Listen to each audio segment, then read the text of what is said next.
Hi students, this is structural organization in animals and I have written the definition of tissues over here that you have already studied in your 10th standard. So the important word that I have underlined is similar and dissimilar because the definition I have mentioned that tissues are the group of cells which can be similar or dissimilar having a common origin and perform a particular function. So if I give you an example of similar type of cells, it can be like epithelial tissue. Epithelial tissue, they contain cells which are similar in shape. So I am writing here epithelial tissue. So epithelial tissue which is made up of epithelial cells. So you will see it in detail.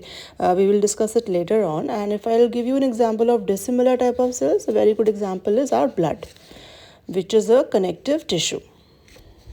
Okay. So in blood we have RBCs, WBCs, and RBCs shape is biconcave. WBCs, then you will study about leukocytes and lymphocytes.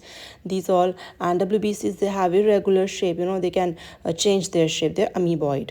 Another important point is that the phylum from where the tissue level of organization started, the phylum was Cnidaria. Very important point. Cnidaria is also known as Coelenterata. For example, Hydra. Okay. Another thing is you have studied in your class 9th standard, 10th standard that the cells, they combine to form tissues. Tissues combine to form organs. Organs combine to form organ system, and then the complete organism is formed. So our chapter is basically focusing on the tissue level of organization. We are going to study about different type of tissues present in our body. So in this chapter we are going to discuss about 4 major type of tissues. I'm writing here.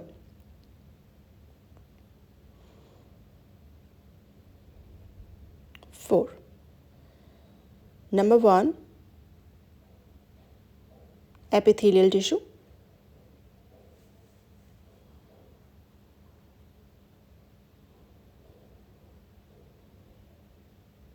Then connective tissue.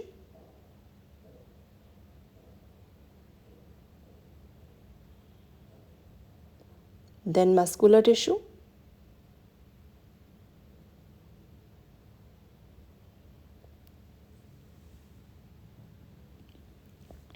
And then nervous tissue.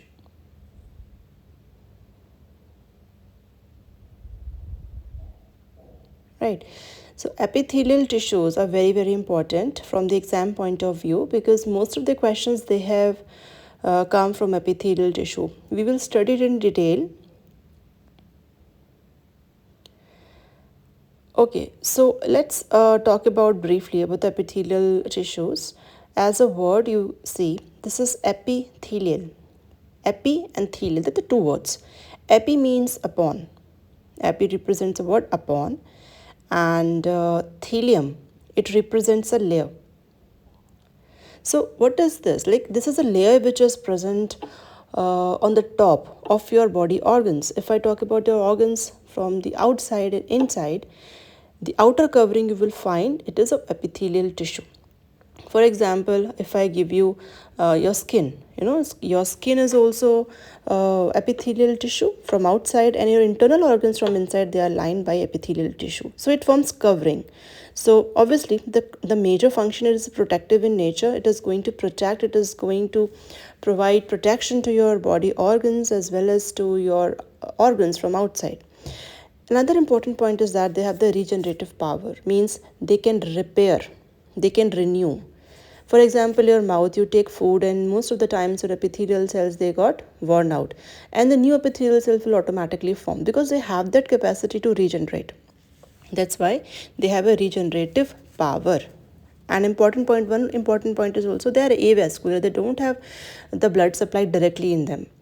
But they have the basement membrane. All the epithelial cells they rest on the basement membrane, and below the basement membrane they are connective tissue. Via the blood is going to come and they will get the nourishment. So we are going to discuss about the basement membrane in a bit detail, and all the epithelial cells are going to rest on the basement membrane. So I'm drawing a line here representing a basement membrane, and this is the outer layer of the basement membrane. Okay, and upon this is a few cells of the epithelial tissue. These are the epithelial cells having nucleus in between.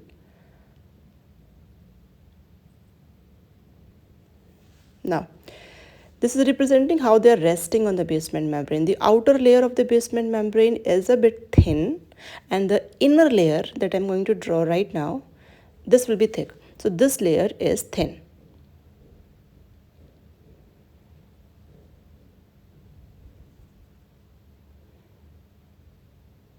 And lower, this layer is a bit thick with the blue color. This is a bit thick.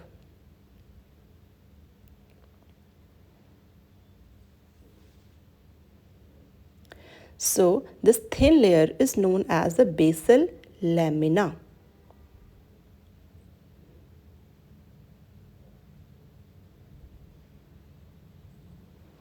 And thick layer is known as reticular lamina.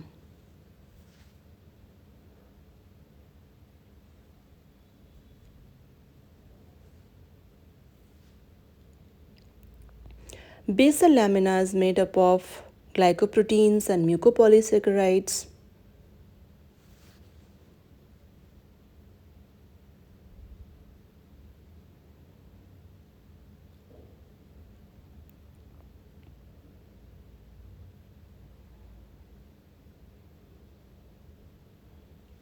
And the reticular lamina is made up of, as the name suggests, it is made up of reticular fiber. Even some collagen fibers are also there. They're forming a network. It is a kind of fibrous tissue. So basement membrane is fibrous.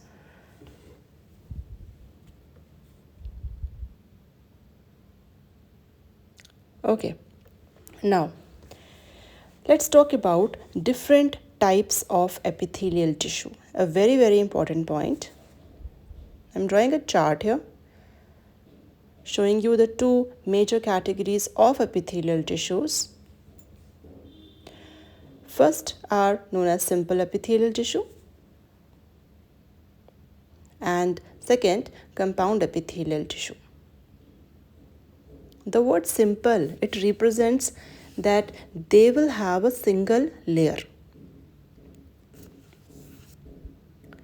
And they'll also have different categories that we'll be discussing now. So they are having single layer, that's why they are called as simple. And compound, they will have multi-layer, they will be stratified, so there will be layers present. So I'm writing multi-layer. So simple epithelial, number one type is squamous epithelial tissue.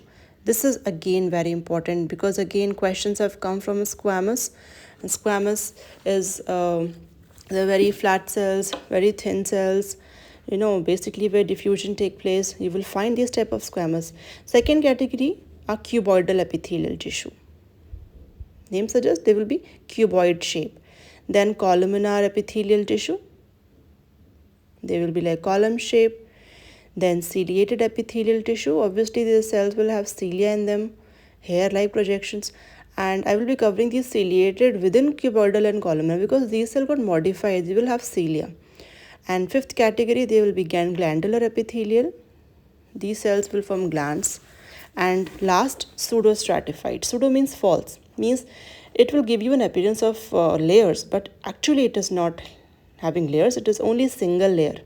But that's why we are using this word pseudostratify. So we will discuss it in detail. Now talking about the compound epithelial tissue, there are two categories. Number one and number two. Okay, so number one, it will be stratified. As I already told you, stratified means it is having layers. And second is transitional epithelial tissue. Transitional compound epithelial tissue.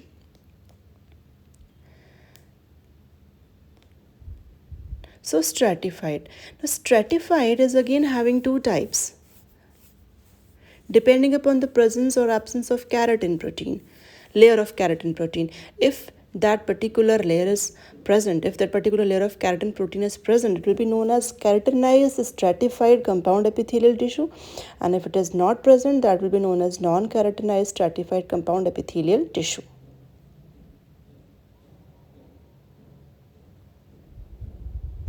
And transitional, the particular layer, it is stretchable. That all the examples we will be studying in the next lecture. For this lecture, thank you.